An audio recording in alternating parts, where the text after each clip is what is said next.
शिव पुराण रुद्र संहिता खंड 1 सृष्टि अध्याय 9 शिव तत्व का वर्णन।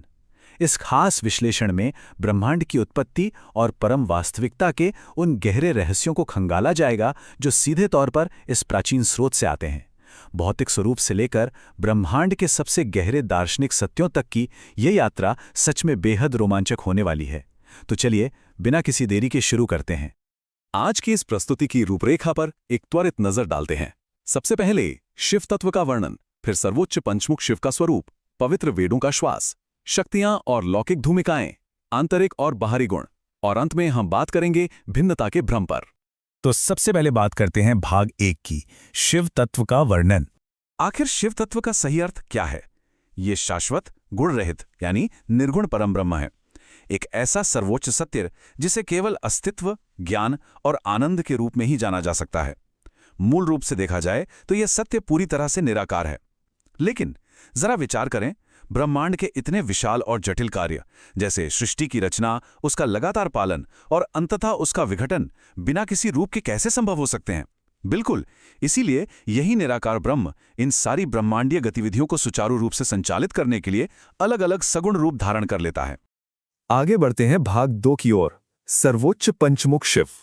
सदाशिव के स्वरूप का जो विवरण मिलता है वो सच में रोंगटे खड़े कर देने वाला है। ये कोई साधारण चित्रण नहीं है। उनके 5 मुख हैं, 3 नेत्र हैं और 10 भुजाएं हैं जिनमें ब्रह्मांड के विभिन्न अस्त्र शस्त्र धारण किए गए हैं। उनका रंग कपूर के समान बिल्कुल श्वेत बताया गया है और पूरे शरीर पर सफेद भस्म मली हुई है। उनके माथे पर चमकता हुआ अर्धचंद्र सुशोभित है।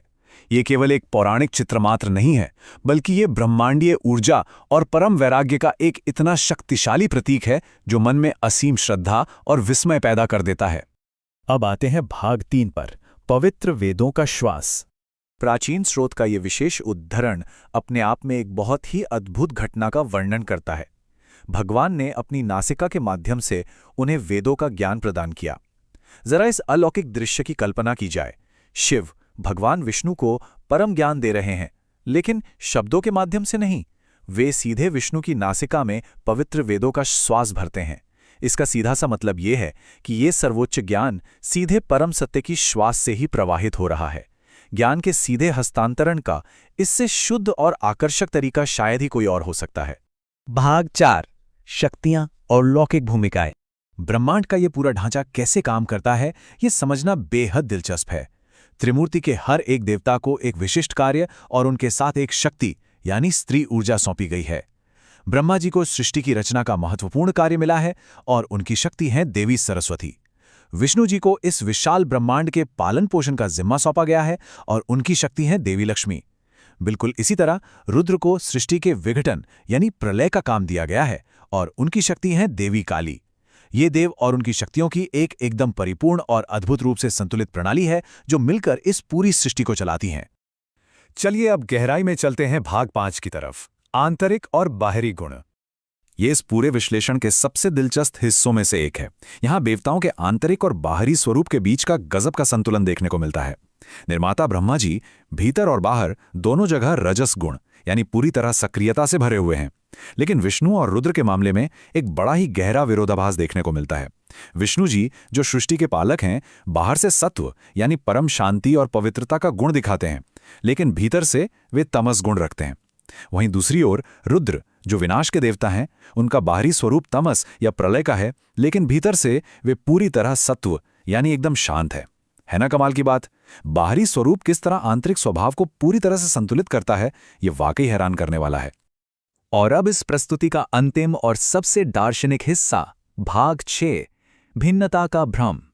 अब जो बात वाकई सोचने पर मजबूर कर देती है वो ये है कि कैसे प्राचीन ज्ञान बहुत ही रोजमर्रा के उदाहरणों का इस्तेमाल करके इतने बड़े परम सत्य को आसानी से समझा देता है। इन ग्रंथों में 2 बहुत ही सटीक रूपक मिलते हैं। पहला है सोना और उससे बने आभूषण, और दूसरा है मिट्टी और उससे बनी अलग अलग वस्तुएं। इस बात पर गौर करना बहुत जरूरी है। सोने का एक टुकड़ा जब आभूषण में बदल जाता है तो वो सोना नहीं रह जाता। ठीक वैसे ही जैसे मिट्टी और उससे बनी विभिन्न वस्तुओं में भौतिक रूप से कोई अंतर नहीं होता। ये सच में एक बहुत ही सशक्त पाठ है। त्रिमूर्ति में जो हमें अलग अलग देव दिखाई देते हैं वो अलगाव असल में केवल एक भ्रम है। उनके रूप अलग अलग हो सकते हैं, उनके ब्रह्मांडीय काम अलग हो सकते हैं, लेकिन उनका मूल सार, उनका आधार एकदम एक ही है, और वो है सर्वोच्च परम ब्रह्म शिव तत्व। वे सब अंततः एक ही सर्वोच्च सत्ता हैं, बिल्कुल वैसे ही जैसे अंगूठी हो या चेन, उसका मूल रूप तो हमेशा सोना ही रहता है।